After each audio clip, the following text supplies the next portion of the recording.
তিনজন স্বতন্ত্র প্রার্থী বাদ হয়ে যেতে পারে, এটা আমার জানা নাই।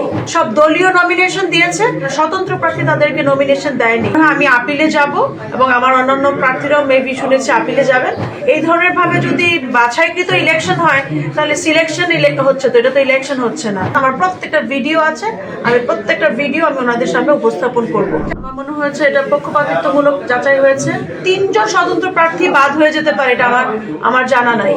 এটা ইন্টেনশনালি করেছেন, এটা পক্ষপাতমূলক এমনই মানে চোখে লেগেছে যে সব দলীয় নমিনেশন দিয়েছে, স্বতন্ত্র প্রার্থী তাদেরকে নমিনেশন দেয়নি। এটা একদমই সঠিক হয়নি। আমার মনে হয়েছে এটা পক্ষপাতিত্বমূলক যাচাই হয়েছে।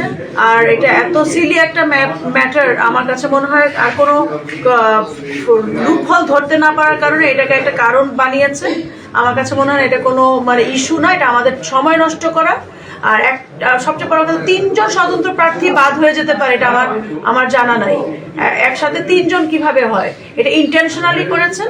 এবং আমার মনে হয় আমি আপিলে যাব এবং আমার অন্যান্য প্রার্থীরাও মেবি শুনেছি আপিলে যাবেন। আর এটা আপিলে যাওয়া উচিত।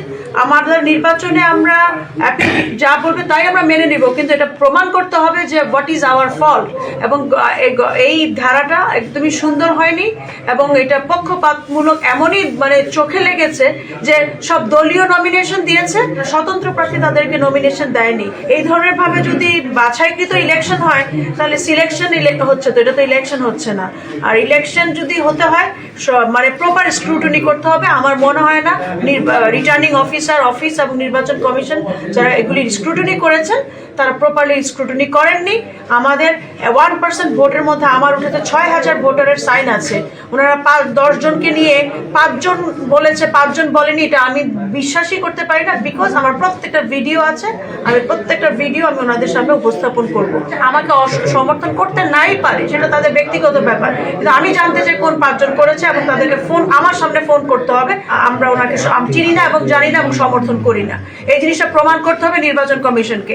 আদারওয়াইজ এই এটা ইলেকশন না, এটা সিলেকশন। আমাদের জনগণের টাকা মেরে দিয়ে ইলেকশন করে দিয়ে ওই যে গত সরকারের মতো 16 বছর আমরা ইলেকশন থেকে বাদ হয়েছি, এবারও তাই হবে।